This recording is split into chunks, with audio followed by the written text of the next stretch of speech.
행사 시작하겠습니다. 10월의 마지막 주를 시작하는 월요일입니다. 또 그제까지만 해도 여름이었는데 드디어 가을입니다. 이 아름다운 계절에 김달진 시인 생가에서 국제신앙송 콘서트를 개최합니다. 행사 진행 맡은 저는 안화수입니다. 인사드리겠습니다. 여러분 반갑습니다. 국내 시인과 세계 정상의 문학인 여러분께서 함께하는 국제신앙송 콘서트가 뜻깊은 시간이 되었으면 합니다. 이 행사는 한국문학관협회 지역문학관 특성화 프로그램 지원 사업의 문학동네 마실가자에 선정되어 더욱 큰 힘을 얻어 시행합니다. 문학계가 열리던 지난 봄에는 웅동수원지 개방과 함께 김달진 시인의 시를 비롯하여 김달진 문학상 수상 시인들의 시와 진해문일회 회원들의 작품 80편을 전시하였습니다. 그리고 가을에는 김달진 생가 공식 신앙송 음악 콘서트를 오늘 열게 되었습니다. 오늘 행사는 1부와 2부로 나누었습니다. 먼저 1부 행사로는 제16회 창원 CKC 국제문학상을 수상하신 이탈리아 라우라 가라바글리아 시장께서 문학에 대한 담론이라는 주제로 문학 특강을 하십니다. 라우라 가라바글리아 시인에 대한 자세한 소개는 시해지 제19집 9쪽과 10쪽에 있는 양력 소개로 가름합니다. 통역은 통번역가이신 조혜경 선생님께서 하시겠습니다. 특강 시간은 통역 시간을 포함해서 25분을 넘지 않도록 짧게 하겠습니다. 두 분 선생님 앞으로 모시겠습니다.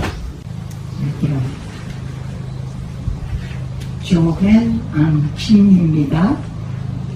사오션하오 요나폿 Bonjour.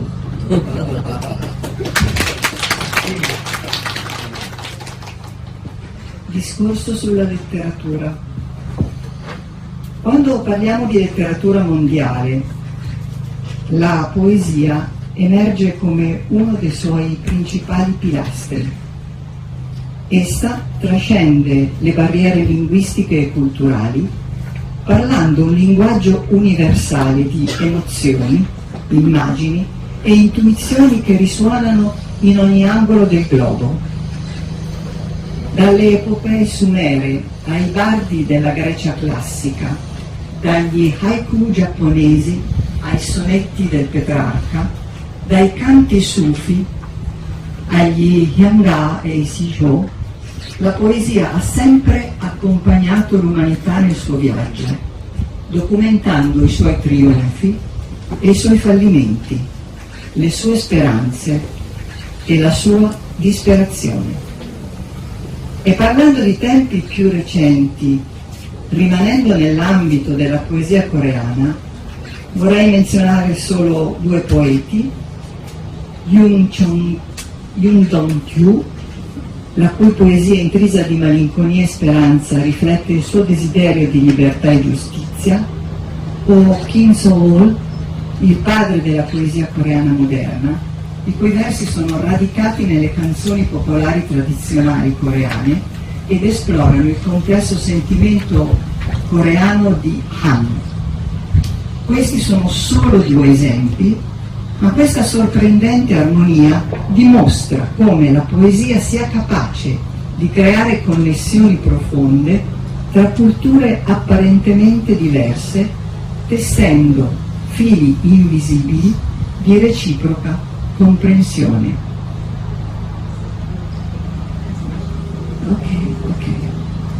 아니, 세계의 문학을 이야기할 때 시는 그 중요한 기둥 중에 하나로 저의 머리에 떠오릅니다. 시는 언어와 문화의 장벽을 초월하여 지구 모든 곳에서 공명하는 감정, 이미지, 직관이라는 보편적인 언어로 말합니다. 수메르의 서사시부터 고대 그리스의 음유시인, 일본의 하이쿠, 페트랄카의 소네트, 수피의 노래, 그리고 한국의 향가와 시조에 이르기까지 시는 인류의 여정에 항상 함께하며 그 승리와 실패, 희망과 절망을 기록해왔습니다. 더 최근으로 와서 한국 시의 영역을 말해보자면 저는 윤동주 시인을 언급하고 싶습니다. 우수와 희망이 깃든 그의 시는 자유와 정의에 대한 갈망이 드러납니다. 또한 한국 현대시의 아버지라 불리는 김소월 시인은 그의 시가 한국 전통 민요에 뿌리를 두고 있으며 한이라는 복합적인 한국적인 정서를 탐구합니다.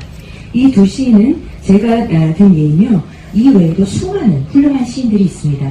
이러한 경이로운 공명은 시가 어떻게 겉보기에는 달라 보이는 문화들 사이에서 깊은 연결을 만들어내고 상호 이해라는 보이지 않는 시를 엮어낼 수 있는지를 보여줍니다. E parlando della antologia di poesia contemporanea, poesia di 4 versi, edita dai Quaderni del Bardo nel 2025 e dalla Casa della Poesia di Como, di cui ieri ho mostrato l'edizione, ecco, vorrei dire che l'intensità delle brevi poesie di questa antologia portano il lettore a riflettere su come l'esperienza del mondo sia un flusso interconnesso di fenomeni e come non ci sia divisione tra l'individuo e l'universo. Alcuni versi di queste poesie contengono riferimenti al buddismo e al taoismo, che sono spesso profonde riflessioni esistenziali. Esplorano la relazione tra l'uomo e lo spazio vuoto, non inteso come assenza, ma come luogo di creazione e di soluzione. 예, 어저께 잠시 제 감사 인사에서 말씀드린 적 있었던 이탈리아에서 출간된 한국의 현대 작가 12명의 시를 모은 작품집 현대 시선십 사행시에 보면 거기에 실린 강렬한 짧은 시들은 독자들로 하여금 세상의 경험이 어떻게 상호 연결된 현상의 흐름이며 개인과 우주 사이에는 구분이 없음을 성찰하게 합니다. 이 시들의 일부 구절에는 불교와 도교에 대한 언급이 담겨 있는데요. 이는 종종 깊은 실존적인 성찰을 담고 있으며 인간과 공 간의 관계를 탐구합니다. 이때 공은 부재가 아닌 창조와 소멸의 장소로서의 공간을 의미합니다. Questi poeti coreani con sensibilità diverse ma complementari incarnano perfettamente l'idea che la poesia, pur radicata in specifiche tradizioni, sia in grado di trascendere i confini geografici, linguistici e culturali e ci ricordano che esiste un'umanità condivisa, fatta di speranze, paure, amori e riflessioni, che trova la sua espressione più autentica e universale nella poesia. 예, 이 시인들은 서로 다르면서도 상호 보완적인 감수성을 통해 시가 비록 특정 전통에 뿌리를 두고 있을지라도 지리적, 언어적, 문화적 경계를 초월할 수 있다는 생각을 완벽하게 구현합니다. 그들은 우리에게 희망, 두려움, 사랑, 성찰로 이루어진 공유된 인류애가 존재하며 그것이 시 안에서 가장 진정성 있고 보편적인 표현을 찾는다는 사실을 일깨워줍니다. Parlerò ora, anche se in modo ovviamente non esaustivo, data la vastità dell'argomento, del ruolo della letteratura nella vita di ogni essere umano e per la società nel suo complesso. 예, 이제 저는 워낙 주제가 방대하기 때문에 모든 것을 다 다룰 수는 없지만 인간의 삶과 사회 전체에서 문학이 하는 역할에 대해서 한 6가지 정도로 말씀드리려고 합니다. Viviamo in tempi di grande difficoltà e incertezza internazionale. Le tensioni geopolitiche, i conflitti che scoppiano in varie parti del mondo, le crisi umanitarie ed economiche, le sfide ambientali globali, tutto ciò crea un clima di disagio che può facilmente generare sfiducia e disillusione. In un contesto così complesso e spesso angosciante, potremmo chiederci che ruolo possono giocare l'arte, la letteratura e la poesia in particolare? 예, 우리는 국제적으로 큰 어려움과 불확실성의 시대를 살고 있습니다. 지정학적인 긴장, 세계 곳곳에서 발생하는 분쟁, 인도적 경제적인 위기, 전 지구적인 환경 문제 등 이 모든 것이 불신과 환멸을 쉽게 낳을 수 있습니다. 이처럼 복잡하고 고통스러운 상황 속에서 우리는 스스로 되묻게 됩니다. 예술, 문학, 특히 시인은 도대체 어떤 역할을 할 수 있을까? Ma è proprio in tempi così difficili che l'arte, la letteratura, la poesia hanno una rilevanza cruciale. Svolgono un ruolo insostituibile nella vita dell'individuo e della società. Sono motore di comprensione, catalizzatore di empatia e strumenti di trasformazione. 바로 이처럼 어려운 시기에 예술과 문학은 결정적인 중요성을 갖습니다.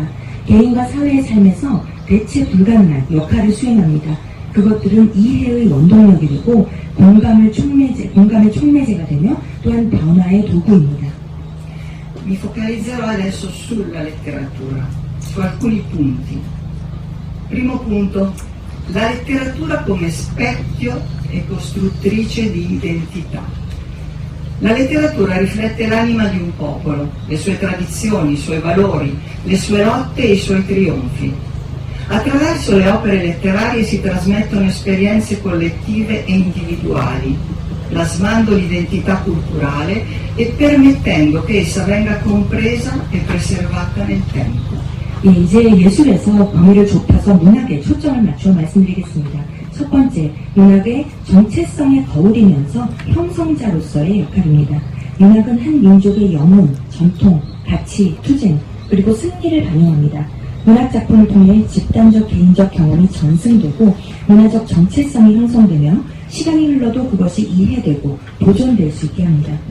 Secondo punto, la letteratura nella risoluzione dei conflitti. La letteratura offre una lente unica attraverso cui esplorare la complessità dei conflitti umani, sia interni che esterni. Non offre soluzioni dirette, ma crea uno spazio di riflessione e comprensione che può aiutare a mitigare le tensioni e promuovere la riconciliazione. 두 번째 포인트는 바로 분쟁 해결에 있어서의 문학의 역할입니다. 문학은 내적, 외적, 인간 갈등의 복잡성을 탐구하는 독특한 시각을 제공합니다. 직접적인 해결책을 제시하지는 않더라도 긴장을 완화하고 화해를 촉진하는 데 도움이 될 수 있는 성찰과 이해의 공간을 만들어냅니다. Ecco alcuni esempi di autori le cui opere dimostrano questa funzione. Opere come Guerra e pace di Tolstoi esplorano la tragedia della guerra e la sua devastazione, ma anche le motivazioni e le sofferenze degli individui di fazioni diverse, spingendo a una profonda riflessione sulla natura del conflitto e sulla ricerca della pace. 이러한 기능을 보여주는 작품을 쓴 작가들 몇 가지 예는 다음과 같습니다. 톨스토이는 전쟁과 평화 같은 작품에서 전쟁의 비극과 그 파괴를 탐구할 뿐 아니라 서로 다른 진영에 속한 개인들의 동기와 고통을 그려내며 갈등의 본질과 평화 추구에 대한 깊은 성찰을 유도합니다. Attraverso le sue opere, Se questo è un uomo e La tregua, lo scrittore italiano Primo Levi ha offerto una testimonianza inestimabile degli orrori dell'Olocausto, costringendo il lettore a confrontarsi con l'estremo della disumanizzazione e al tempo stesso con la resilienza e la dignità umana.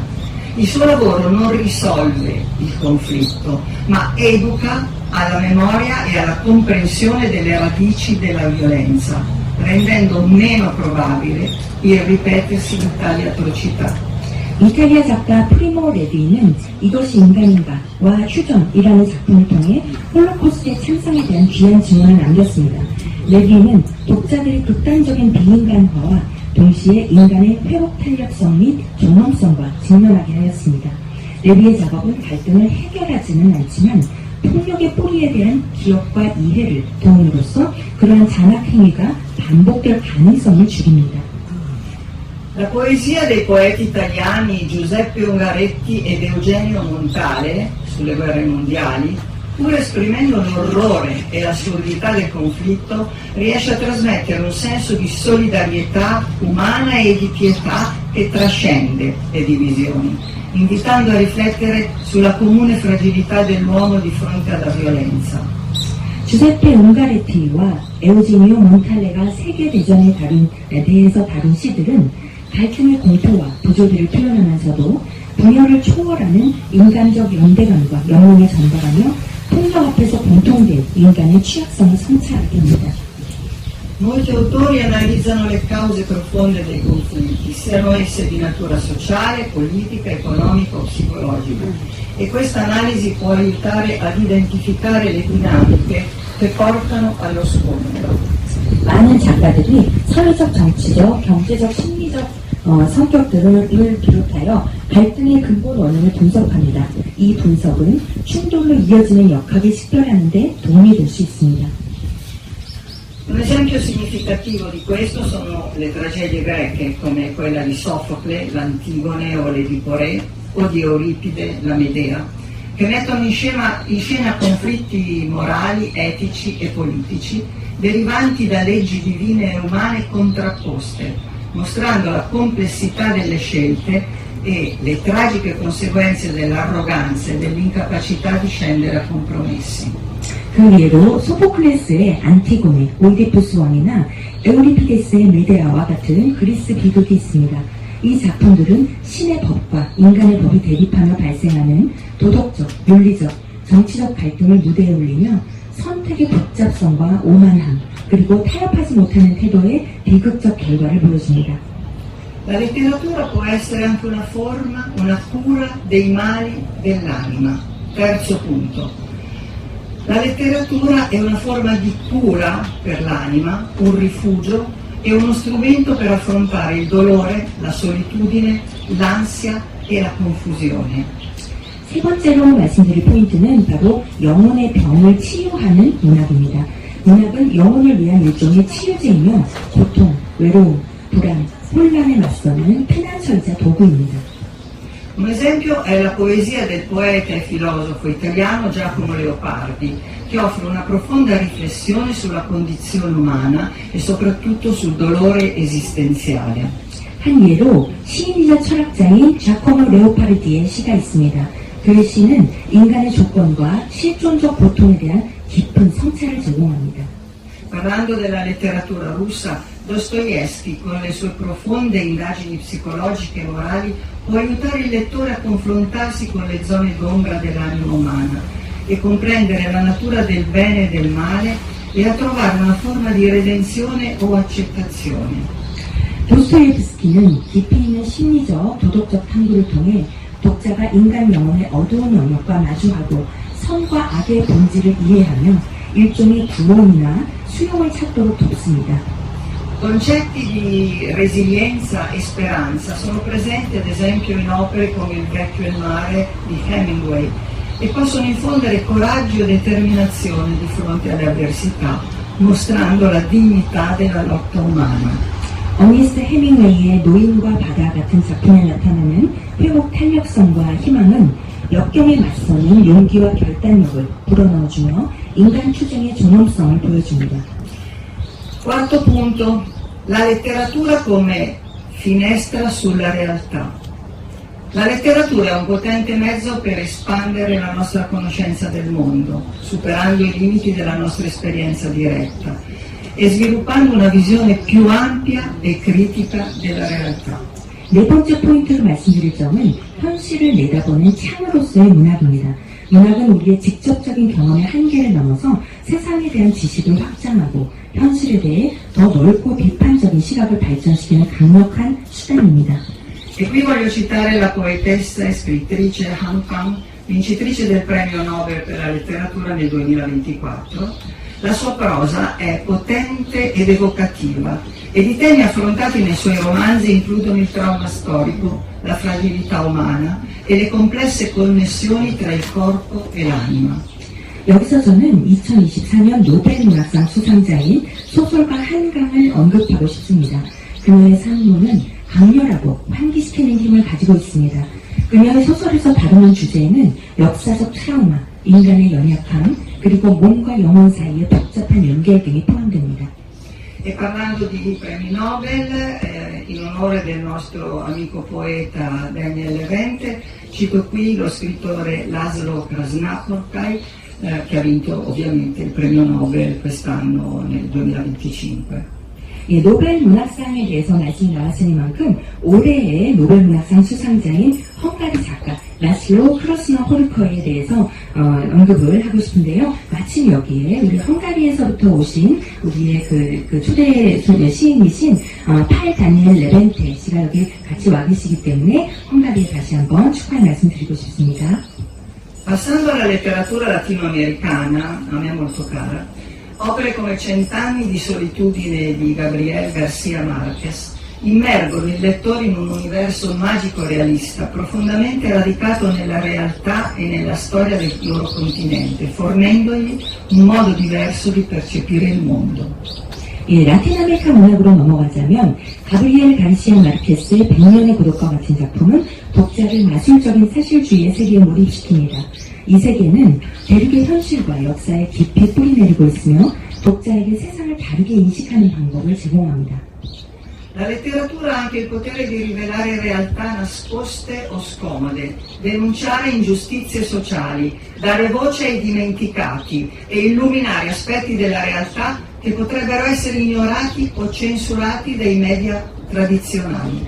문학은 또한 숨겨지거나 불편한 현실을 드러내고 사회적 도리를 고발하며 잊혀진 이들에게 목소리를 부여하고 전통적인 미디어가 무시하거나 검열할 수 있는 그러한 현실의 측면들을 조명하는 힘을 가지고 있습니다.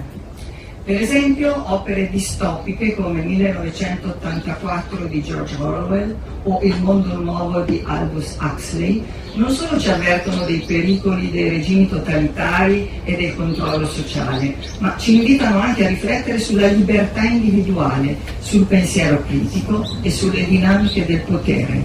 예를 들어 조지 오웰의 1984나 올더스 헉슬리의 멋진 신세계와 같은 디스토피아 작품들은 전체주의 정권과 사회 통제의 위험에 대해 경고할 뿐만 아니라 개인의 자유, 비판적 사고, 그리고 권력의 역학에 대해 성찰하도록 합니다.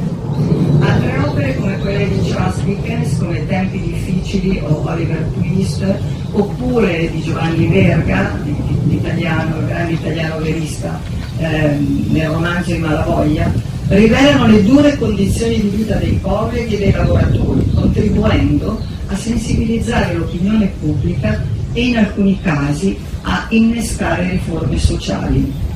찰스 디킨스의 어려운 시절이나 올리버 트위스트, 그리고 또 위대한 이탈리아의 사실주의 작가인 조반니 베르가의 말라볼리아가 사람들과 같은 다른 작품들은 가난한 사람들과 노동자들의 힘겨운 삶의 조건을 드러내며 여론을 환기시키고 어떤 경우에는 사회개혁을 촉발하는 데도 기여했습니다. Quinto punto, la letteratura come agente di cambiamento sociale. 예, 다섯 번째로 말씀드릴 포인트는 사회 변화의 매개로서의 문학입니다. A questo proposito vorrei menzionare Mario Vargas Llosa, che è mancato poco tempo fa, premio Nobel anche lui per la letteratura, che ha più volte ripreso e sviluppato le idee di Jean-Paul Sartre riguardo la funzione della letteratura stessa. Lo scrittore peruviano credeva fermamente che la letteratura abbia la capacità intrinseca di cambiare la coscienza degli individui. Questo cambiamento è il primo fondamentale passo verso un cambiamento sociale a lungo termine. La parola, in breve, agisce sul pensiero e sul sentimento prima di manifestarsi in azioni collettive. 이와 관련하여서는 노벨 문학상 수상자인 마리오 바르가스 이오사를 언급하고 싶습니다. 그는 문학의 기능에 관한 장폴 사르투르의 사상을 여러 차례 재해석하고 발전시켰습니다. 페루의 작가인 이 바르가스 이오사는 문학이 개인의 의식을 변화시키는 내재적 능력을 가지고 있다고 굳게 믿었습니다. 이 변화는 장기적인 사회 변화를 향한 첫 번째이자 근본적인 단계입니다. 요컨대 말은 집단적 행동으로 나타나기 전에 생각과 감정에 작용합니다.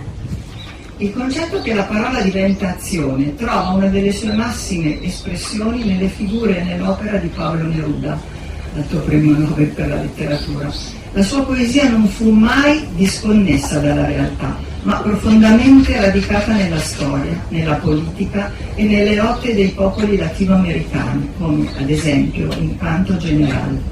Neruda dimostrò come la bellezza del linguaggio possa essere messa al servizio della causa umana, trasformando la poesia da mera espressione estetica in una forza motrice per il cambiamento sociale.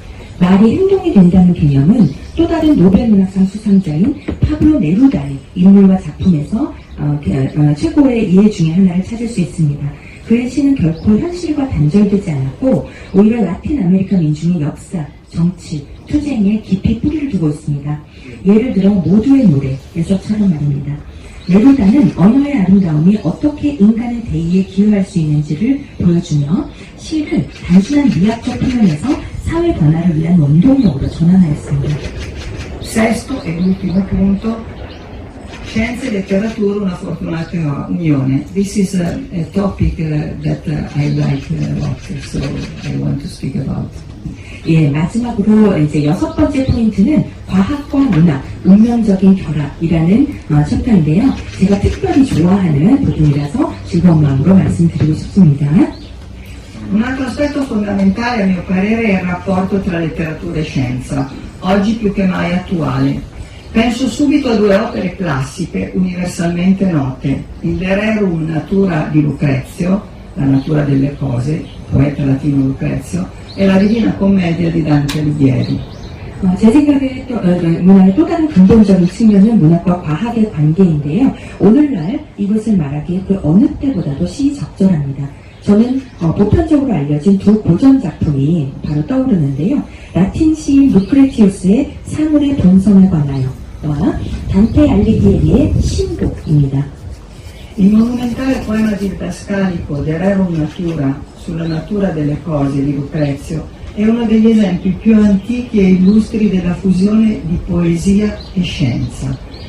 Il suo intento era spiegare i principi della filosofia epicurea e della fisica atomica ai suoi contemporanei, liberandoli dalla paura della morte e degli dei. In versi di straordinaria bellezza Lucrezio descrive il funzionamento dell'universo, il movimento degli atomi, la formazione dei corpi, l'essenza dell'anima e i fenomeni naturali.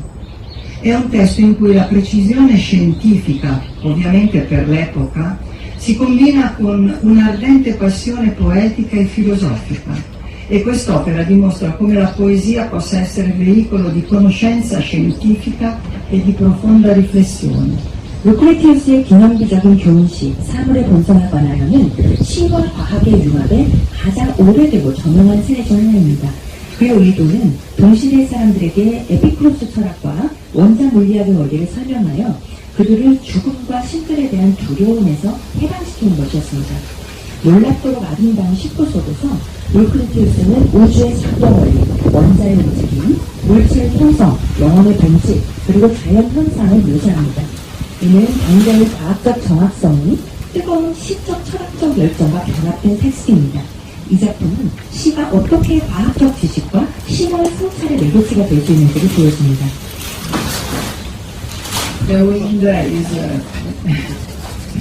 La Divina Commedia è un'opera di Dante Alighieri, ovviamente, che pur essendo primariamente teologica e filosofica, è intrisa delle conoscenze scientifiche e cosmologiche del suo tempo. Dante non era uno scienziato in senso moderno, ma la sua opera riflette la visione del mondo dell'Europa medievale, profondamente influenzata dalla cosmologia tolemaica e dalle conoscenze astronomiche ereditate dall'antichità classica e araba. Nella commedia la struttura dell'inferno, del purgatorio e del paradiso è definita geometricamente e astronomicamente. Dante usa un linguaggio che, pur poetico, mostra una profonda familiarità con le conoscenze scientifiche europee del XIII e XIV secolo. La sua opera è una sintesi enciclopedica del sapere medievale, dove la scienza, allora parte integrante della filosofia naturale, gioca un ruolo fondamentale nella costruzione di un universo simbolico e teologico. 단테의 신곡은 주로 신학적이고 철학적인 작품이지만 그 시대의 과학적 우주론적인 지식이 스며들어 있습니다. 단테는 현대적 의미의 과학자는 아니었지만 그의 작품은 프톨레마이오스가 주장한 우주론과 고전 고대 아랍으로부터 계승된 천문학적 지식에 깊은 영향을 받은 중세 유럽의 세계관을 반영합니다.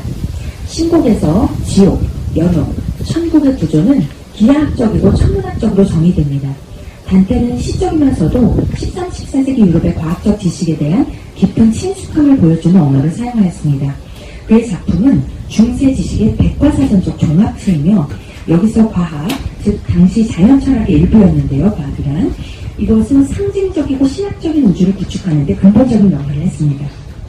E saltando avanti nel tempo menzionerò alcuni autori che hanno affrontato il rapporto tra scienza e letteratura nelle loro opere. Jorge Luis Borges ha colto intuitivamente come i concetti astratti della matematica e della filosofia potessero essere usati per creare esperienze letterarie profonde e inquietanti, spesso sfumando i confini tra queste due discipline.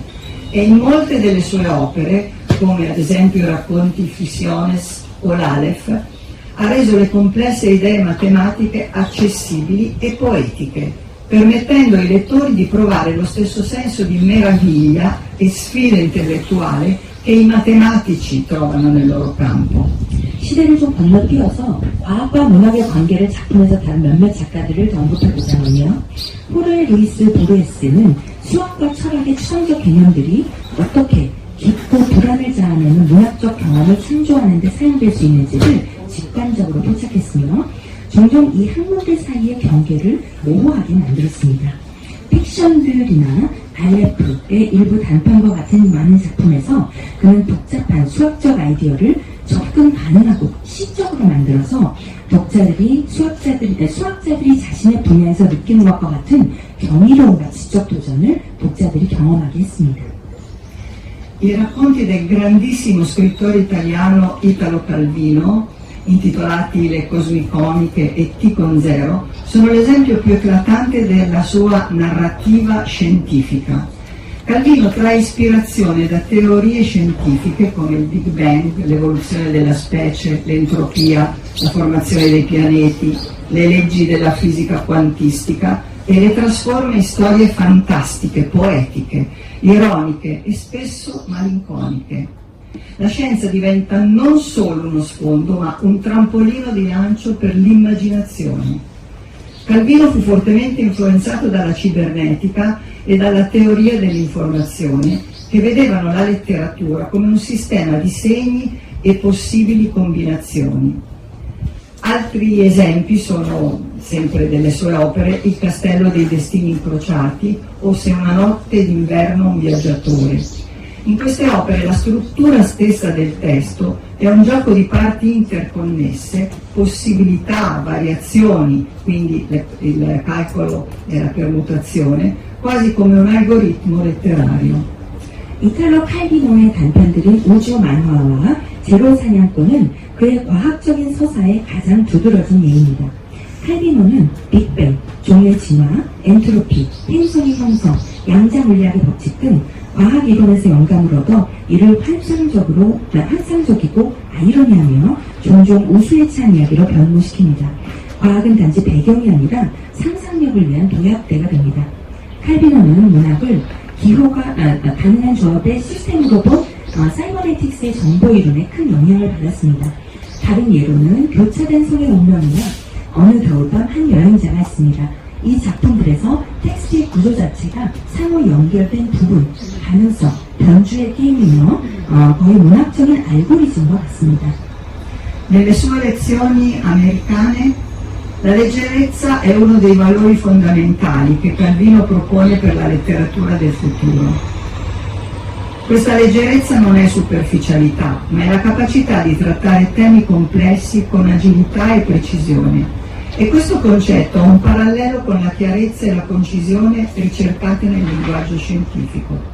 Calvino era profondamente convinto della necessità di superare la dicotomia tra cultura scientifica e cultura umanistica. 그는 미국 강의에서 가벼움은 칼비노가 미래의 문학을 위해 제안하는 핵심 가치 중 하나로 논의합니다. 이 가벼움은 피상성이 아니라 복잡한 주제를 민첩하고 정밀하게 다루는 능력입니다.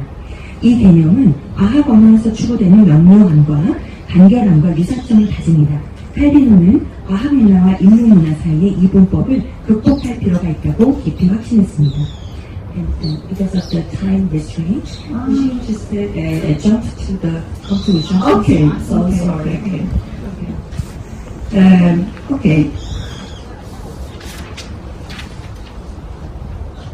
In definitiva, la letteratura è un pilastro fondamentale della nostra esperienza umana che ci offre finestre su mondi inesplorati, ci permette di vivere infinite vite attraverso gli occhi degli altri, ci fornisce il linguaggio per comprendere e articolare le nostre più profonde emozioni e pensieri.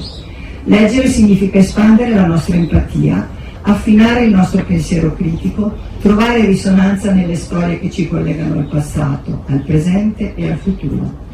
In un mondo sempre più frammentato, la letteratura rimane un faro che illumina la complessità dell'esistenza e ci ricorda cosa significa veramente essere umano.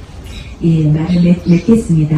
궁극적으로 문학은 우리 인간 경험의 근본적인 기둥입니다.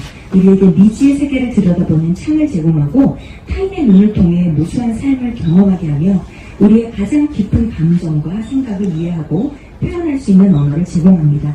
독서는 우리의 공감 능력을 확장하고 비판적 사고를 연마하며 우리를 과거, 현재, 미래와 연결하는 이야기 속에서 운명을 찾는 것을 의미합니다. 점점 더 분열되는 세상 속에서 문학은 존재의 복잡성을 밝히고 진정으로 인간답게 산다는 것이 무엇을 의미하는지 우리에게 일깨워주는 등대로 남아있습니다. 감사합니다.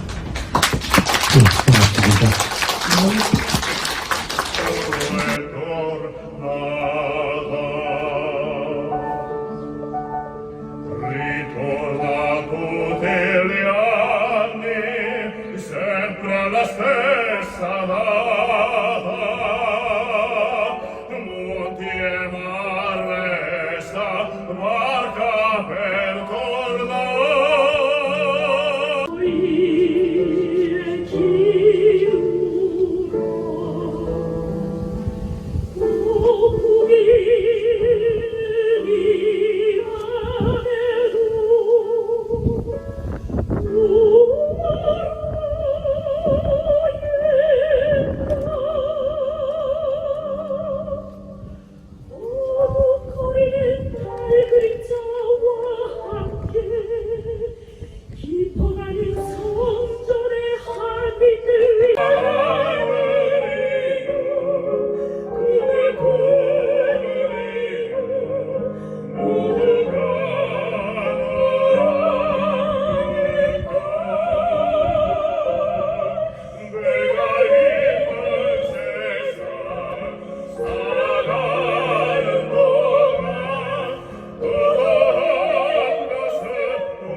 불빛, 기철, 밤 9시 혼자인 그 여자, 집 앞 차 안에서 밝게 전화하고 있다.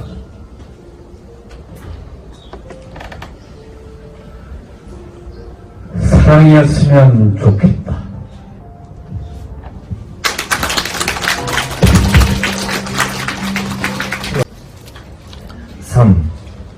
청계천로 105번지. 여름은 늘 길고 뜨거웠다. 종로와 청계천이 나란히 서 있는 것도 모르던 나이에 처음 가투를 나간 제2차 청계피복노조 합법성 쟁취대회. 전경들을 피하느라 보도블럭 파편들 흩어져 있는 3일 고가도로 밑으로 뛰어내렸다. 쫓기고 쫓겨간 장충단 공원 너머 한남동 이태원 입구에서 끝내 전경버스에 실려 용산경찰서로 끌려갔다. 상으로 뛰어내려 달아나고 싶었지. 담벼락만 넘으면 자유가 기다리고 있을 것 같았지.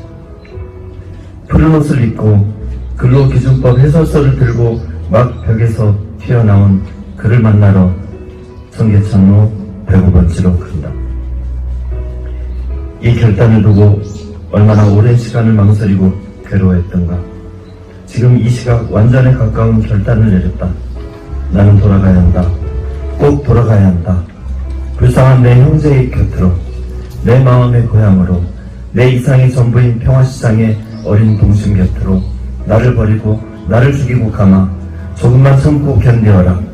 너희들의 곁을 떠나지 않기 위하여 나약한 나를 다 바치마. 너희들은 내 마음의 고향이로다. 어떤 죽음은 흔하고 값싸고 어떤 죽음은 영원히 성스럽다. 그를 처음 만났던 날부터 지금까지 풀지 못한 죽음의 수수께끼. 삶은 고통으로 가득 차 있고 목마른 사랑에서 이 고통은 오고 끝없는 이 고통을 끊어낼 수 있고 오로지 그 한계를 찾아내야 한다. 삶은 이미 죽음이 스며 있어 삶이라 하는 것을 카페 삶을 지나 멀리 봐 선매소가 보일 때까지 7월의 떼약볕 아래 청계천을 걷는다. 나는 아직 감옥에 갇혀있지 않고 월급 주는 자리에서 밀려나지도 않았고 단체의 제명 조치도 내려져 있지 않다. 다만 가파른 벼랑을 등에 지고 메마른 삶의 바람 속을 걸어갈 뿐이다. 삶을 넘어 영원히 푸르른 삶을 향하여. 감사합니다. 건망 때 대청에서 저녁 밥상을 일찍이 물리고 식후연이라며 할아버지가 건망께 연초를 재워 뻑뻑뻑 볼이 홀쭉해지며 빨아들였다. 담배를 다 태우면 다 태웠음을 만천하에 알리듯 건망대로 대청마루 모서리를 땅땅 치셨다. 그 소리가 신호입니다. 마당 한편을 오래 차지한 오동나무에서 보랏빛 오동나무 꽃이 뚝뚝 져 민문이 세상 저무는 마당을 하염없이 추넣어가면 텃밭 하지 감자꽃을 훔쳐보는 밤이 밤을 타는 것 같다. 집안은 할아버지 곤방대 소리를 시작으로 할머니마저 생각난 듯 콩나물 실에 물을 주시고 콩나물 실에 물 떨어지는 떠르르 소리가 자장가로 내 꿈의 가르마를 타면 내 잠은 천년 세월처럼 깊어갔다. 산길에 할멈하며 할아버지가 할머니 등을 쓰다듬는 소리가 들렸다. Chang Wang, il poeta Kim Tajin. Nel giardino incantato, la memoria dipana il suo filo. Qui vive la poesia. Nei mattini d'autunno apre gli occhi al mondo, poi accoglie i poeti. Dona loro parole di luce. Come un canto si levano quelle parole, tessono un manto che avvolge gli astanti. L'anima di un grande poeta riscalda le menti e i cuori, ci accoglie con grande calore. È un messaggio di pace che vibra nelle parole. Il grande poeta ci guarda e sorride dal suo cielo di luce. 감사합니다. 네, 고맙습니다. Tous les passages sont douloureux. Mots comme braise de l'âme, le cœur mis plus à nu. L'amour d'où naît tout poème est indicible. Ramasser les morceaux, les mettre dans ses poches ou se les coller dessus comme des paquets de glaise. On ne ramasse pas les morceaux. Poussière d'une ancienne sculpture, ils en gardent la mémoire. Je suis ta part de haine, ce que tu ne veux pas porter. Je suis ta solitude et ta peur. Après, je me tais. Après, plus jamais. Tu vas l'avoir en face, le prix de ce sourire, le prix de ce regard. Le prix de ton désir, c'est mon sang. C'est mon sang lorsque tu plonges en moi, que tu y prends ta dose d'ailleurs et d'illusion. Ça te suffit jusqu'à demain pour faire semblant, pour faire semblant. Je suis ta part de haine, je porte sans t'encombrer tes chagrins et tes doutes, des ombres compromises. Je suis une cerise sur des gâteaux. Je suis ta force et ta beauté, au prix fort de ma solitude, de la peur que tu jettes, au prix fort du néant. Je suis ta haine. Je suis les miettes qu'elle essuie sur la table de votre salon ou qu'elle jette dans le vent aux pigeons. 감사합니다. 빨간색 차만 보면 경남 통영 한 마을 빨간색 승용차 문에 누가 자꾸 돈을 끼워두고 사라진다. 며칠 전에 10,000원, 그전엔 50,000원, 오늘은 족발 담은 비닐봉지까지 꼬깃꼬깃 적은 마음 어찌하나 돌려줄 길 없어 지구대 찾았더니 폐쇄로 속 할머니 홀로 6남매 키운 치매 초기 아들 차와 같은 색 차만 보면 운전석 손잡이에 돈을 끼워 넣는다. 공부 못 시키는 것이 너무 미안해서 용돈하고 먹을 것 좀 놔두고 왔지. 그러면서 돌려받은 21만원 또 치마 속에 꼬깃꼬깃 접어넣는다. 감사합니다. 2주 비 없는 소리, 머리 없는 몸통, 입 없는 기서, 심장에 너와 기를까. 동력 바람이 일으키는 소용돌이 속으로 내가 꽃처럼 무너지듯 사라진 뒤 서투른 나의 언어와 슬픔이 충돌하는 동안 창밖에는 구름이 하얗게 타올랐다. 외투를 벗고 새 옷을 사러 가야지. 새것들이 질비한 거리에서 만나는 사람은 모두 새 사람. 새처럼 깃털이 달려 어디든 날아가는 새것에서는 낡은 냄새가 난다.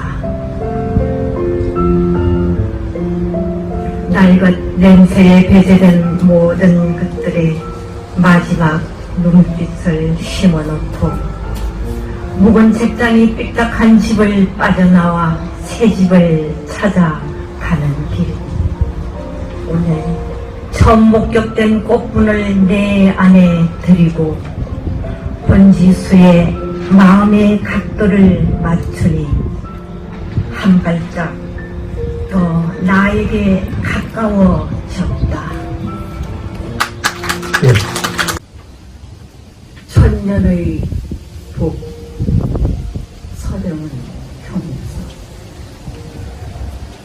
몸속에 켜켜이 쌓인 눈이 천년 소리꽃으로 피어날 때까지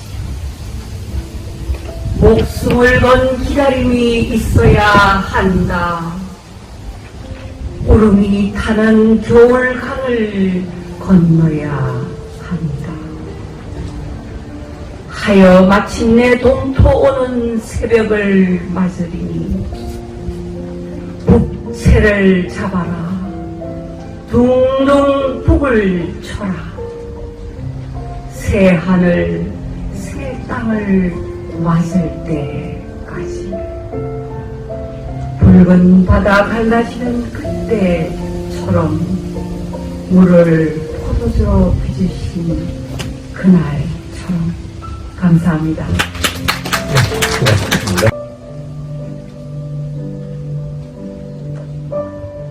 몽골 겨울 그라피티 정미경.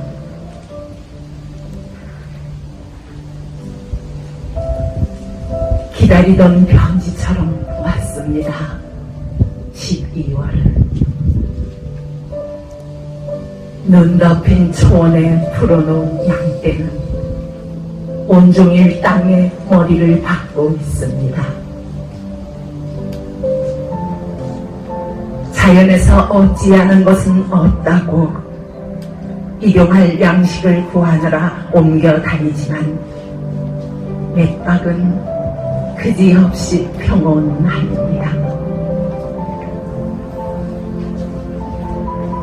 한꺼번에 왔다 가버릴 사람들이 드나드는 게르의 문 자주 여닫히고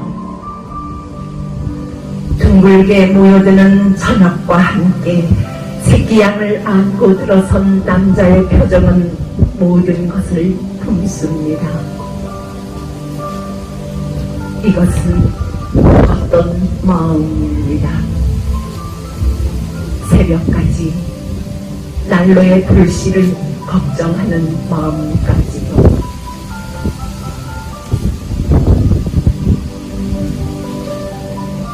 광야의 바람과 보이지 않는 짐승의 소리를 끌어와 리듬을 만들어냅니다. 꽁꽁 언 두 손이 흠이를 듣게 된 두 귀를 어루만집니다. 그날 밤 게르 밖의 별들도 둥근 몸으로만 빛났습니다.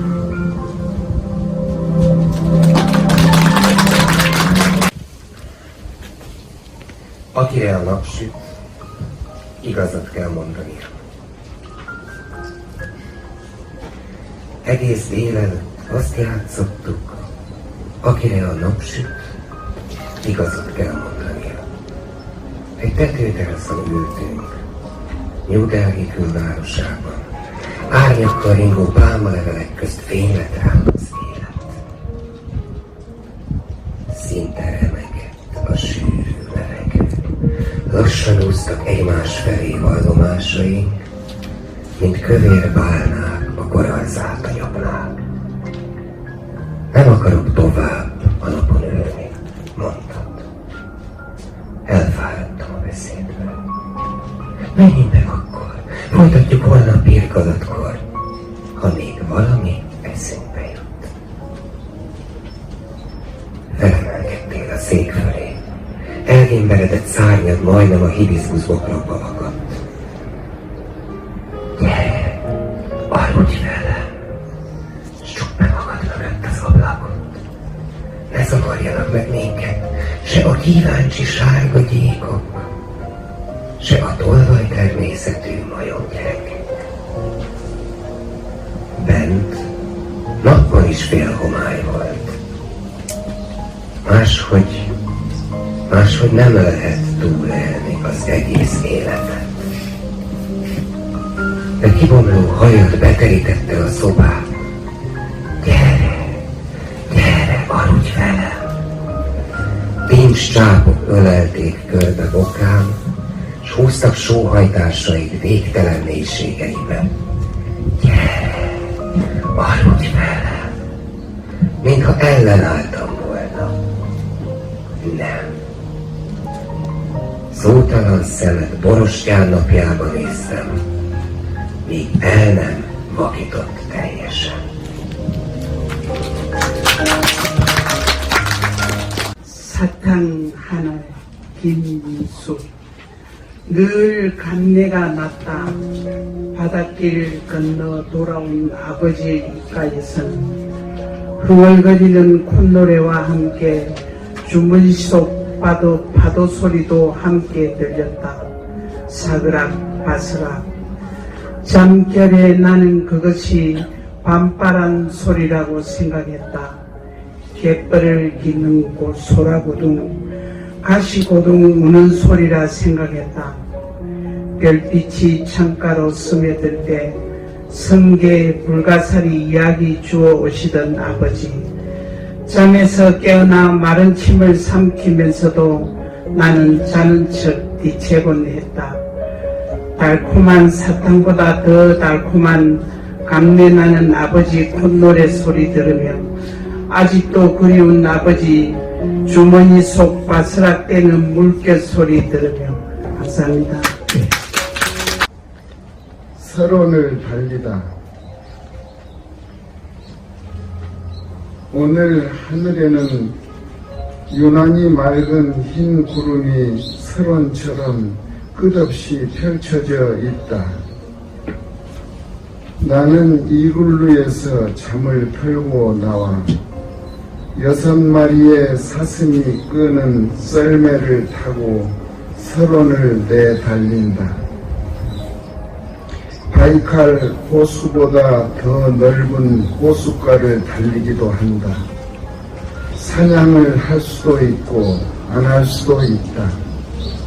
가도 끝이 없는 눈길에선 정막도 얼어붙는다. 사람 하나 만나기도 어려운 백야에선 눈먼 사랑의 그리움도 눈에 묻혀버린다. 달리는 대로 길이 되는 생이다. 짐승이 울어도 허공뿐인 고요다. 다시 이글루로 돌아갈 때까지 나의 명상도 시선도 하얀 바람에 흩어져 날린다.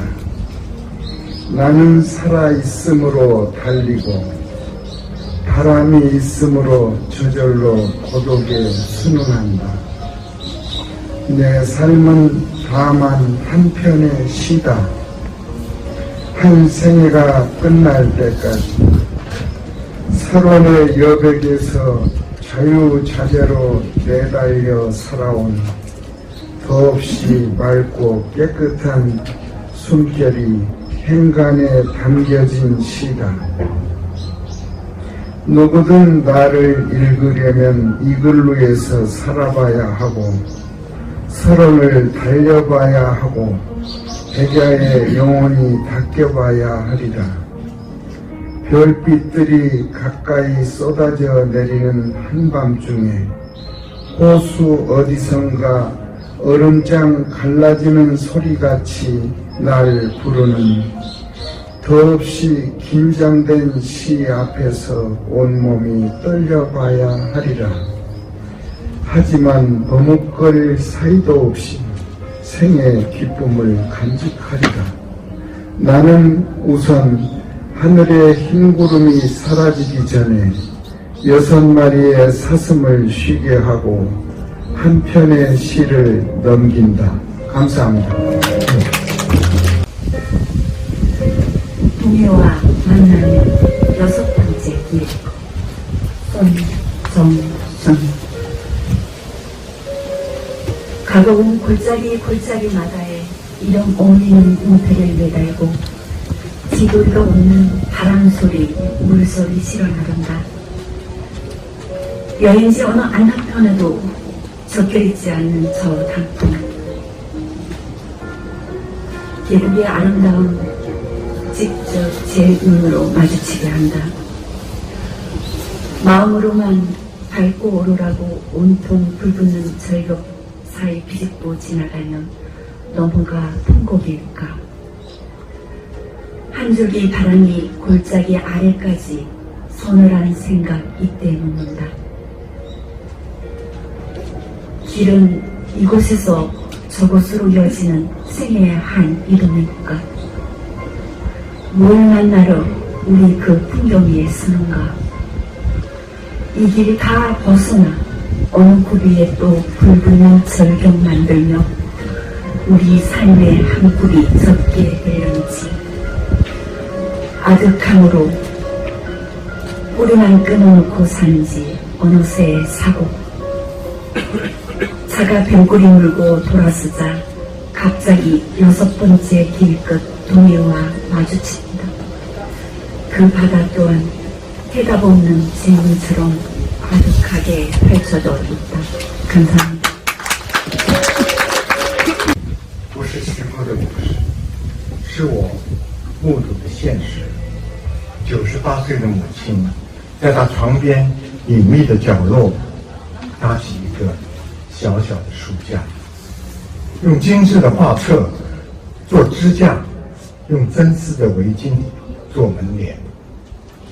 书架上层层叠叠陈列着我送给她的书，从第一本年轻的诗集，到老气横秋的散文，还有那些让我返老还童的小说，那些疼痛变形的文字游戏。我的书是流浪世界的凌乱的脚印，我从来没有想到为母亲而写。她可以一本一本仔细的读得泪水连连。她从字里行间知悉我心中所有的秘密。在她眼里，我依旧是那个羞涩寡言的男孩，在那家门口进退两难。他当年送我出门，只想我早日回家，我却一意孤行，远走天涯，再也无法回到他的身边。此刻，在他的书架上，栖息着疲劳的归雁。母亲翻阅我的书，就像在安抚我受伤的翅膀，整理那些破损残缺的羽毛。是真实的故事，不是虚构的传说。我98岁的母亲，在她的床头搭起一个隐秘的书架。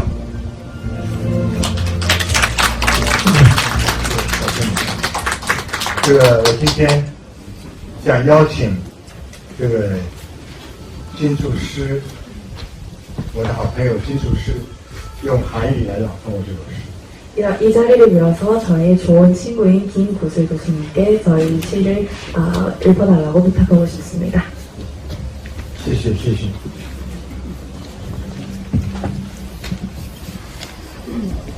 네, 오늘 이 자리에서 자울령 선생님을 뵙게 됐는데 선생님께서 이 생각에 와보니까 자신의 시 한 편을 이 시인의 딸인 제가 한 편을 읽어주면 정말 기쁜 일이고 의미 있는 일이 되겠다라고 말씀을 하시면서 시 두 편을 말씀하셨어요. 하나는 나의 그림자라는 시이고 하나는 지금 시를 읽는 어머니의 책장입니다. 어떤 게 좋겠느냐고 해서 잠시 이야기를 나눈 다음에 제가 어머니의 책장이 좋겠다라고 했는데 이 시를 처음 읽고 저도 굉장히 감동을 했는데 오늘 어머니에 대한 기억을 말씀을 하시고 그걸 듣고 나니까 더욱더 감동적으로 느껴집니다. 저 역시 이 생가에서 이 작품에서는 그 부모, 특히 어머니를 시인의 영혼의 독자로 그리고 있는데 그 시를 제가 이 생가에서 저희 선친의 생가에서 읽게 되어서 저 역시 기쁘고 대단히 의미 있는 일이라고 생각합니다. Poet Zhou Liu kindly asked me to read one of his poems at this place, at this birthplace of the poet Kim Dae-jin, my father, saying that it would be a great pleasure to read it at this meaningful place. After discussing together a little while, we decided on the poem, My Mother's Bookshelf. For me as well, it would be a very meaningful thing to read it in this important place of my father. For this place filled with the poetic spirit and the soul of the poet.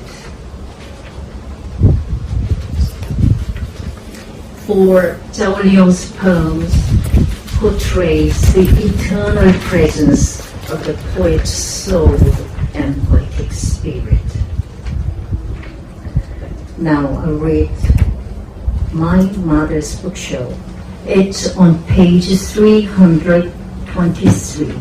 323페이지에 있습니다.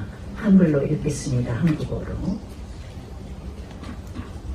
어머니의 책장. 자올리오. 허구의 이야기가 아니라 내가 목격한 현실이다. 98세의 어머니. 그녀의 침대 옆 숨겨진 작은 구석에 작은 책장을 만들어 정교한 화집으로 받침대를 만들고 비단 스카프로 커튼을 달았다. 책장에는 차곡차곡 내가 그녀에게 선물한 책들이 몰려 있었다. 첫 번째 시집부터 노년의 느릿한 산문까지, 그리고 나를 다시 젊게 만드는 소설들, 그 아픔이 변형된 글자놀이. 내 책은 방황하는 세계에 어지러운 발자국이다. 나는 어머니를 위해 글을 쓴 적이 없다. 하지만 그녀는 하나하나 조심스럽게 읽는다. 눈물을 흘리며 읽는다. 그녀는 글자 속에서 내 마음속 모든 비밀을 읽어낸다. 그녀의 눈에 나는 언제나 여전히 그 수줍고 말없는 소년으로 집 문 앞에 서서 어찌할까 몰라 하는 주저하는 소년이다. 그녀는 그때 나를 집 밖으로 보내며 내가 빨리 돌아오기만을 기다리고 바랐다. 나는 끝내 고집을 꺾지 않고 머나먼 곳으로 떠나버렸다. 다시 그녀의 곁으로 돌아갈 수 없었다. 지금 이 순간 그녀의 책장 위에 피곤한 지향하는 기러기가 앉아있다. 어머니는 책장을 넘기며 내 상처 입은 날개를 어루만지는 듯 상처 입은 깃털을 정리했다. 이것은 진짜 이야기, 허구의 전설이 아니라 나의 98세 어머니, 그녀의 침대 머리 끝에 숨겨진 책장을 만들어 2019년 가을. 감사합니다.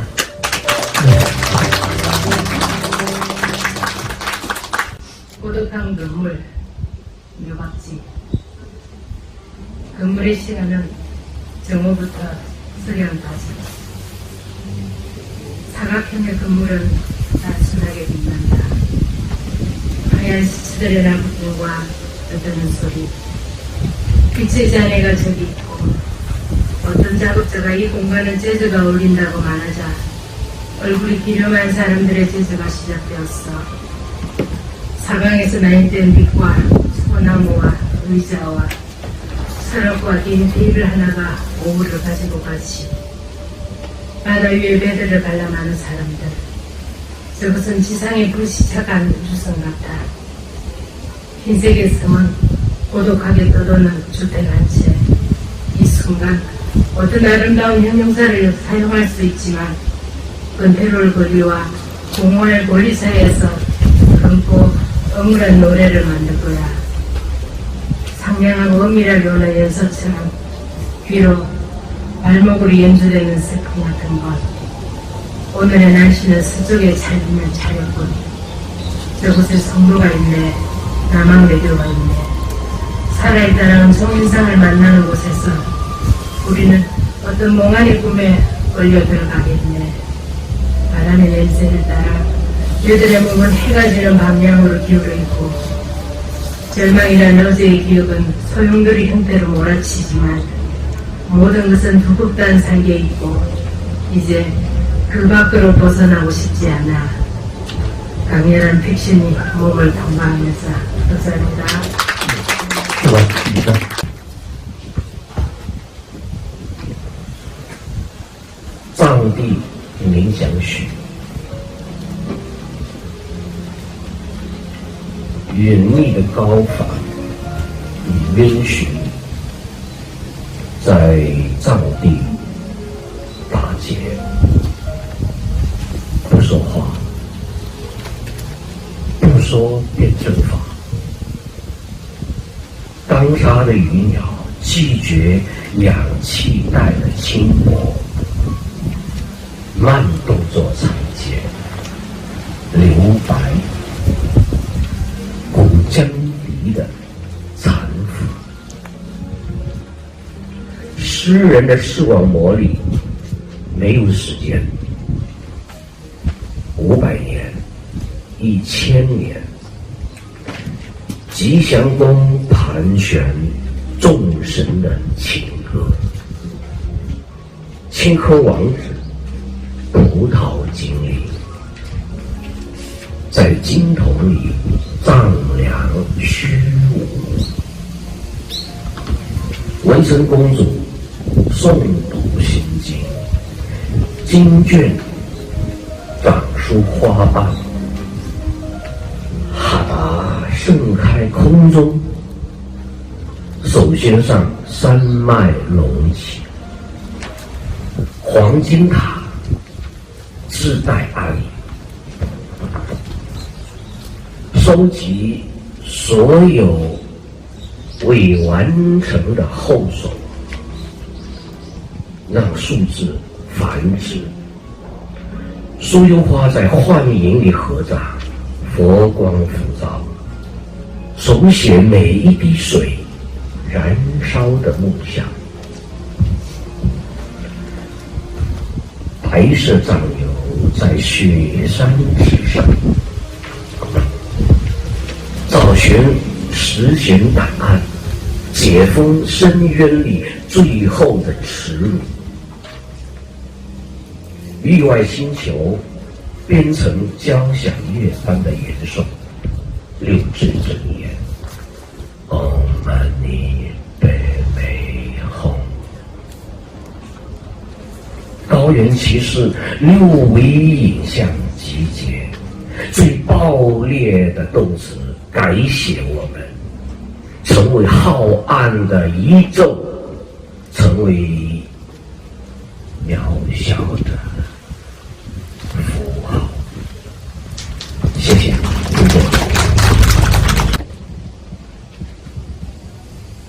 새벽 조재영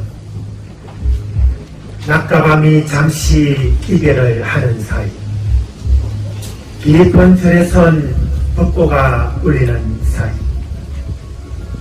숲에선 자벌레 한 마리가 허리를 접었다 펴는 사이 살아온 날들을 가만히 되짚어 보는 사이 살아갈 날들을 가만히 기약하는 사이 내 안에 어둠이 밀려왔다 밀려가는 사이 사람 하나가 깊은 안개 속에 발이 빠지는 사이 누군가가 일으켜주는 사이. 감사합니다. 돼지 죽는 삶, 불긴 피어오르는 아스팔트 위, 지렁이, 무지렁이처럼 흩어져 몸을 말고 납작 웅크렸다. 매운 열기가 목구멍을 타고 내려간다. 방향 잃은 발걸음, 목 없는 목을 감는다.